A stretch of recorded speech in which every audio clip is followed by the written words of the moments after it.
teori generasinya si McCrindle gitu. Ada banyak teori, tetapi McCrindle, yes, McCrindle. Oke, saya mau tanya, siapa yang lahir antara tahun 28 sampai 45 yang sekarang ini umurnya 79 sampai 96 tahun yang hadir di gereja, ada? Itu ada ya, ada.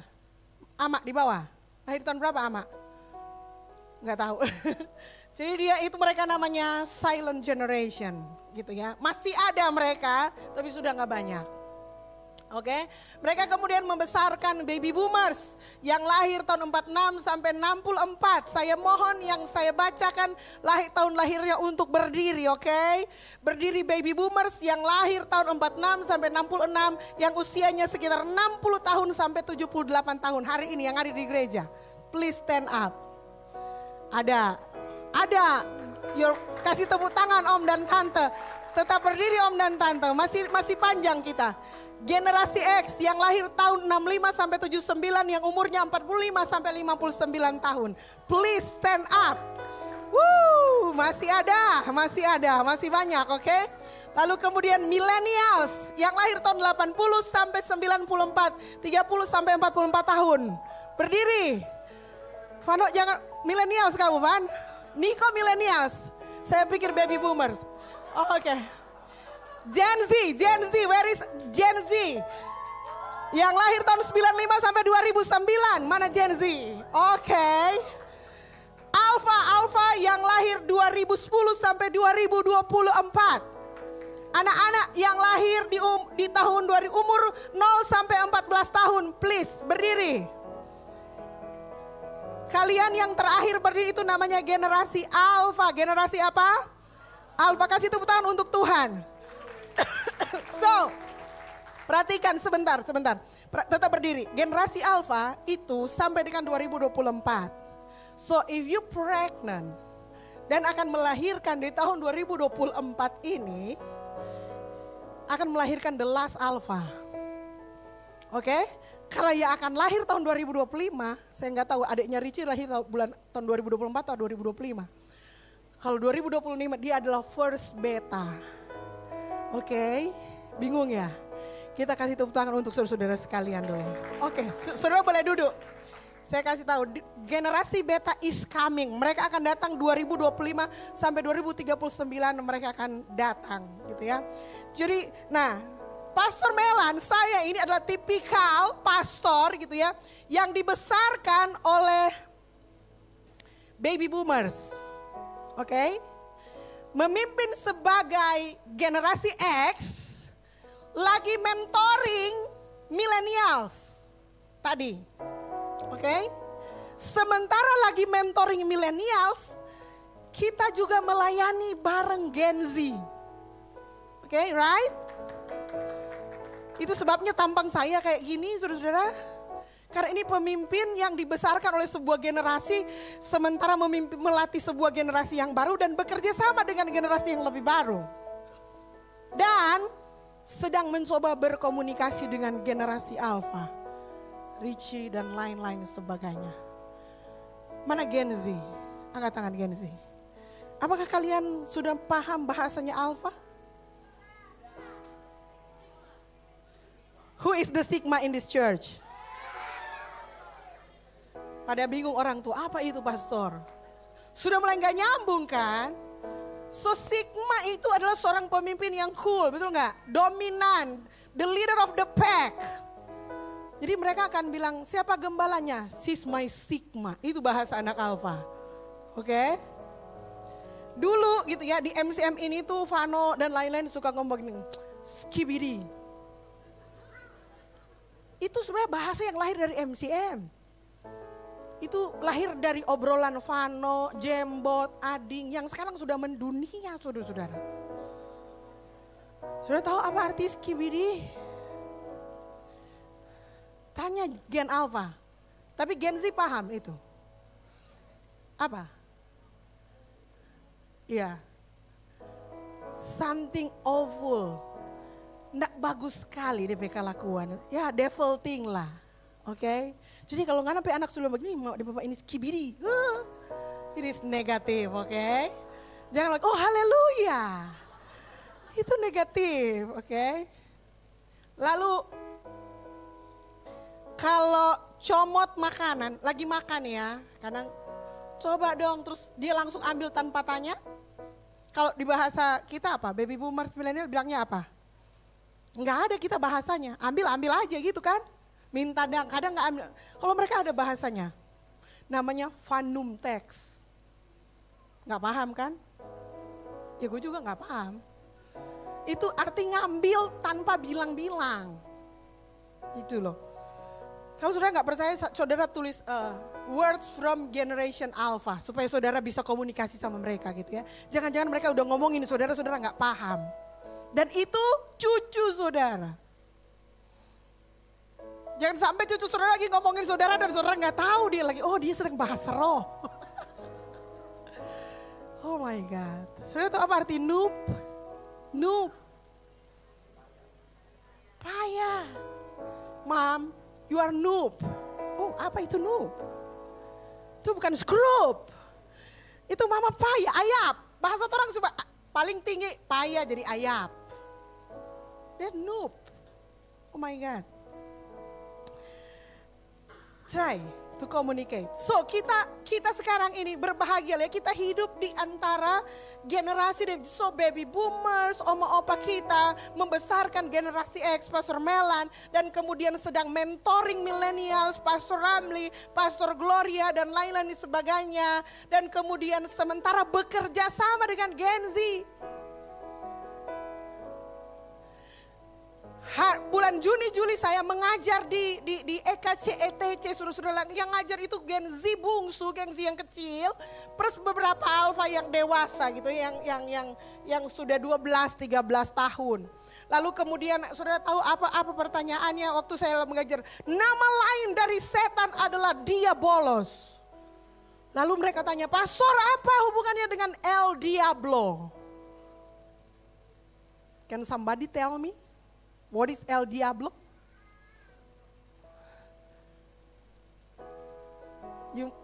Bapak tolong main Mobile Legend barangkali supaya bisa tahu yang begitu-begitu.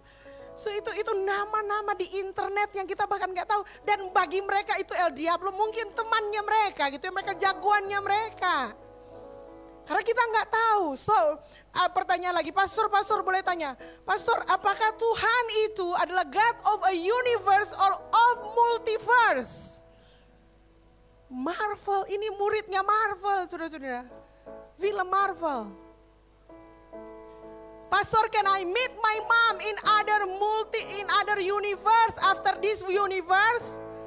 Pastor Melan, boleh apakah saya punya kesempatan untuk ketemu dengan orang tua saya di universe yang lain?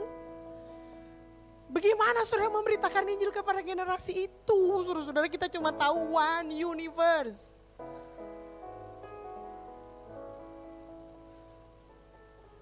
Tapi apakah kita akan membuang mereka? No. Tuhan memberi kesempatan kepada kita untuk tumbuh bersama-sama dengan mereka. Saudara-saudara, memang ada banyak perbedaan, tetapi ada banyak juga persamaan. Katakan amin.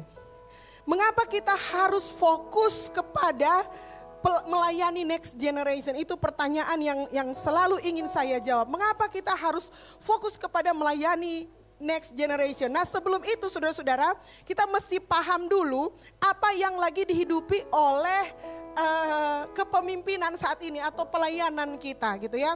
Nah, jadi sebelum ada perjanjian baru cuman ada perjanjian lama. Di perjanjian lama saudara-saudara, kepemimpinan itu adalah kepemimpinan di mana gitu ya, pergantian pemimpin itu nanti tunggu pemimpin yang sebelumnya mati dulu baru ganti pemimpin. Betul enggak? Jadi Daud mati dulu baru Salomo naik, ya kan? Musa mati dulu baru Yosua naik. Betul ya? Itu perjanjian lama banget gitu ya. Jadi perjanjian lama mati dulu baru kemudian orang lain meneruskan karya kita. Tapi itu Old Testament. Kemudian di New Testament atau di perjanjian baru, Yesus raising up leader, Yesus mengangkat pemimpin-pemimpin itu teman-temannya. seusia dengan dia. So itu yang terjadi di perjanjian baru. Jadi Yesus memuridkan sekelompok orang yang ada di satu generasi dengan dia, satu generasi dengan dia. So that's good. Tapi Rasul Paulus di 1 Timotius 4 ayat 1 sampai 16 melakukan sesuatu yang belum pernah dilakukan di sejarah sebelumnya. Di 1 Timotius 4 ayat 1 sampai 16, boleh kita baca bersama-sama, mungkin saya minta teksnya ini pulangin dulu gitu ya. 1 Timotius 4 ayat 11, 1, 2, 3. Beritakanlah dan ajarkanlah semuanya itu. 12. Jangan seorang pun menganggap engkau rendah karena engkau muda. Jadilah teladan bagi orang-orang percaya dalam perkataanmu,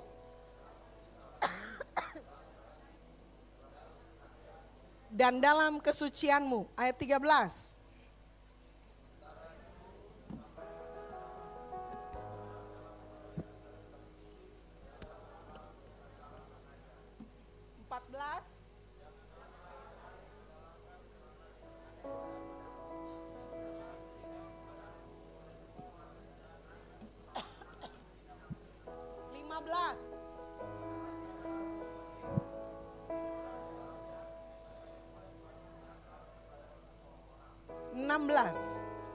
Awasilah dirimu sendiri dan awasilah ajaranmu.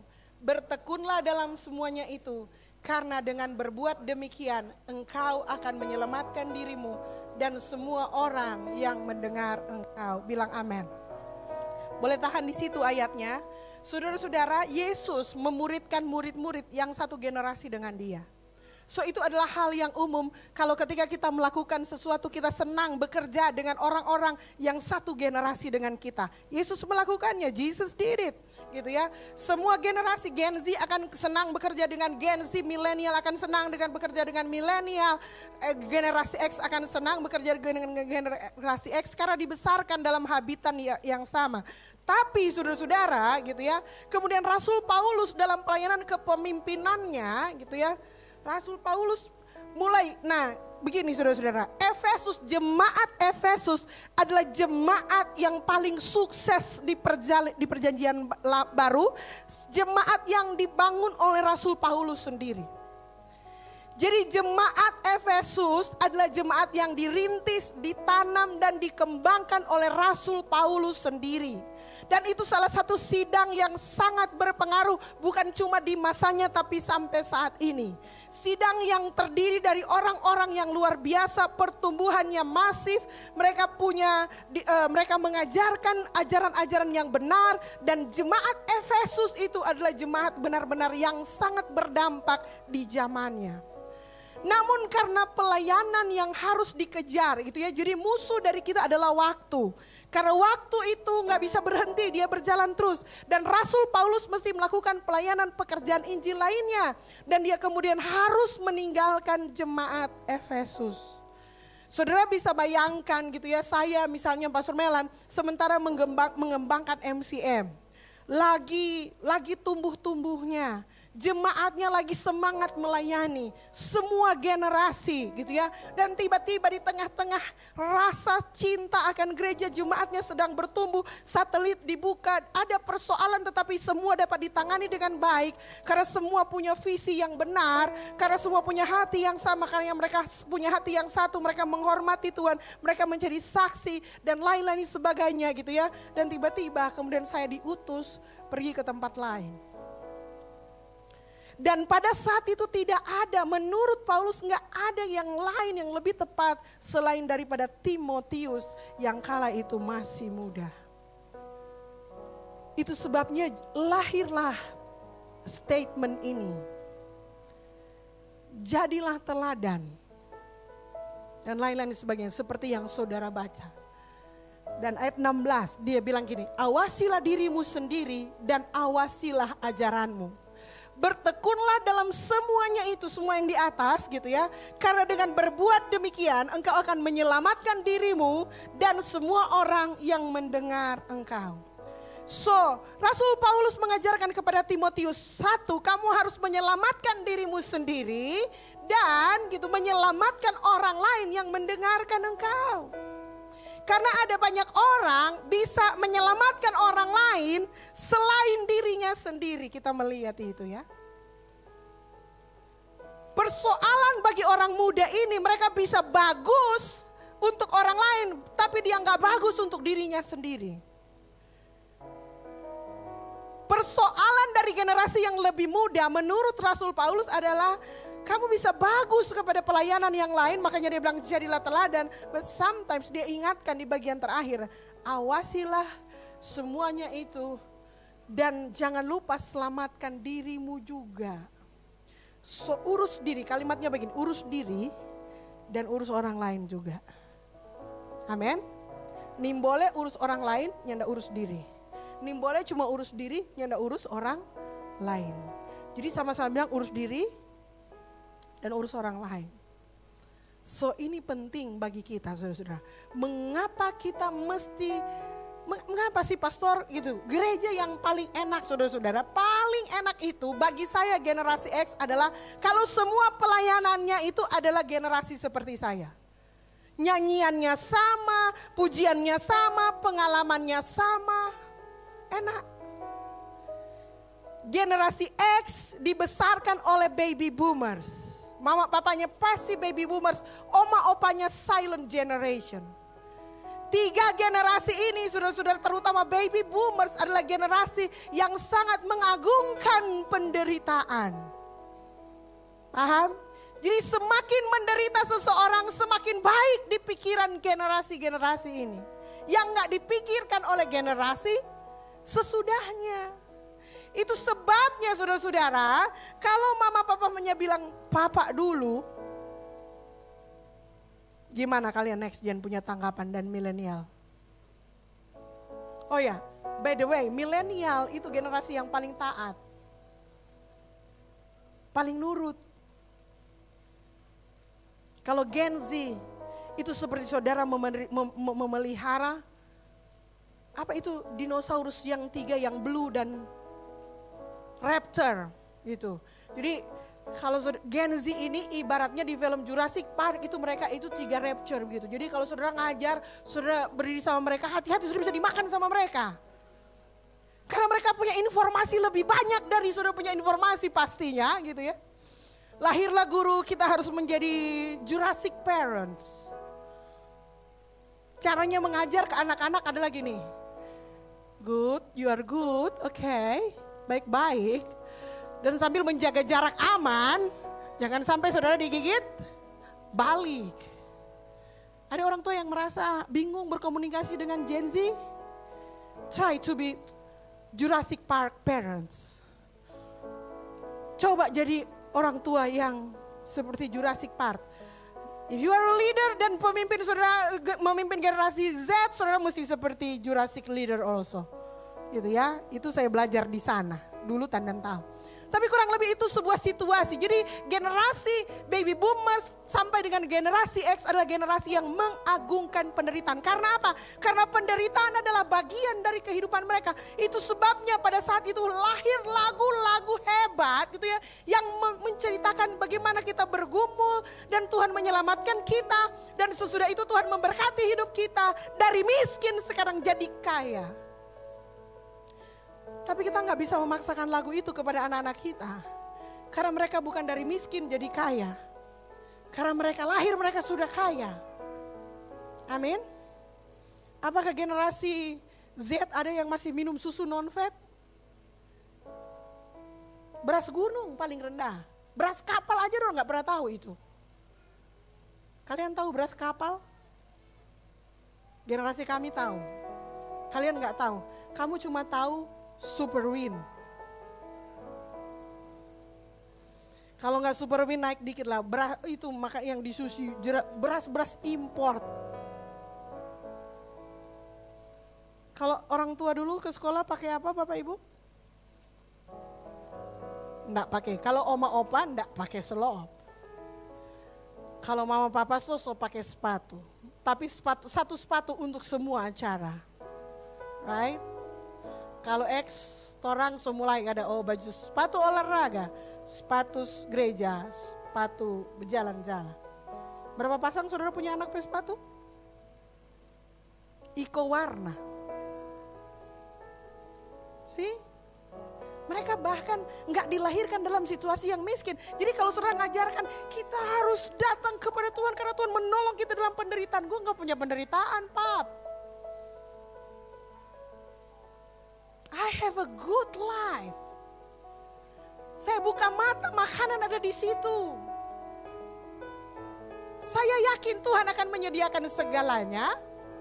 Tapi kita nggak bisa berkomunikasi lagi dengan cara orang tua kita berkomunikasi dengan kita. Itu sebabnya kita mengalami yang namanya frustrasi. Karena kita dibesarkan dengan orang tua yang berbeda generasi. Dan kita membesarkan sebuah generasi yang benar-benar baru dengan kita. Generasi skibidi, venom text, sigma. Kalau di dunia kita, saudara tahu goat itu apa? Goat. Kambing. Jelek kan? Di generasi alpha kalau dia bilang goat, itu keren banget bro. Tapi mungkin kalau ada orang tua yang gak ngerti apa, lu bilang gue goat. Itu iya mah, you are goat. Artinya goat, bukan goat, tulisannya seperti kambing. Tapi artinya keren banget. So, jadi gimana pastor? Apa yang harus kita lakukan? Begini saudara-saudara. Kita memang punya banyak perbedaan antara satu generasi dengan generasi yang lain. Tapi ingat kita juga punya banyak kesamaan. Apa kesamaan antar semua generasi? Nomor satu, semua generasi diciptakan segambar dan serupa dengan Tuhan. Yang percaya bilang amin. Oke, baik saudara, baik anak-anak saudara, semuanya diciptakan segambar dan serupa dengan Tuhan. Katakan amin. Saudara, kalau saudara lihat anak-anak saudara atau cucu-cucu saudara nanti, bagaimanapun kelakuannya, dia adalah he is the image of our own God. Dia adalah image dari Tuhan kita sendiri. Kalau saudara saya ngomong-ngomong bahasa Inggris, jangan itu ya, karena saya baru pulang dari conference yang berbahasa Inggris. Gitu. Bukan agak sombong sadiki gitu ya. Karena disuruh bicara pakai bahasa Inggris akhirnya mulai membiasakan diri. Cie. That's good. Amin. Kita harus mau belajar. Satu, kita punya kesamaan, kita diciptakan segambar dan serupa dengan Tuhan. Yang percaya katakan amin. Yang kedua saudara-saudara, dan ini penting sekali adalah there is no junior Holy Spirit. Tidak ada Roh Kudus junior. Amin. Roh Kudus adalah satu dan dia bisa memenuhi semua generasi termasuk anak-anakmu. Dan yes, Roh Kudus sangat ingin memenuhi anak-anakmu. Katakan amin. Di tema Fill Me Up, ada sebuah kerinduan bagi gereja untuk melihat anak-anak kita dipenuhi oleh Roh Kudus. Actually saudara-saudara, di dalam Alkitab hanya ada 2 nubuatan besar tentang anak-anak kita. Nubuatan itu berarti sesuatu yang pasti terjadi gitu ya. Tetapi dalam prosesnya kita bisa memilih kita mau menggenapi yang mana. Nubuatan yang pertama 2 Timotius 3 ayat 1-5. Ketahuilah bahwa pada hari-hari terakhir akan datang masa yang sukar. Manusia akan mencintai dirinya dan menjadi hamba uang. Mereka akan membual dan menyombongkan diri. Saudara, ayat ini berbicara soal next generation. Mereka akan menjadi pemfitnah, mereka akan berontak terhadap orang tua. So, 2 Timotius 3 ayat 1-5 bukan berbicara untuk oma opa, itu berbicara untuk anak-anak. Mereka akan membual dan menyombongkan diri dan mereka akan menjadi pemfitnah. Apakah saudara melihat itu sudah terjadi di sekitar kita? Saudara, memang ada masa di mana anak-anak kita suka membual. Saudara tahu membual? Saya ingat dulu saya masih remaja, SMP begitu. Saya berteman dengan banyak anak-anak dari Sinode Gemim, ketua. Karena saya tinggal di daerah Tomohon situ, itu lokasi perumahan pendeta dan dokter gereja Gemim. gitu ya. Waktu itu juga saya masih beribadah di gereja Gemim. Jadi anaknya ketua sinode, sekretaris sinode, bendahara sinode berada di satu tempat. Dokter-dokter juga yang di rumah sakit Bethesda baru pulang dari Belanda, dari Jerman. So itu adalah buat saya lingkungan yang sangat elit gitu ya. Lingkungan di mana sarapan pagi mereka adalah roti pakai mentega, pakai meses. Sementara orang bas semokol itu tinutuan kalau ada. Nah bergaul dengan mereka kadang membuat seperti orang yang punya ekonomi lebih lemah dari mereka agak minder. Dan saudara, untuk supaya saya bisa diterima, ini berdengar ini next gen. Untuk supaya saya diterima terpaksa saya sedikit membual. Bualnya bilang apa saudara-saudara? Woi tahu, itu Lydia Kando itu tape tanta. Saudara tahu Lydia Kando? Nggak tahu ya. Di tahun itu dia artis yang sangat terkenal. Nah, kenapa saya mesti membual seperti itu gitu ya?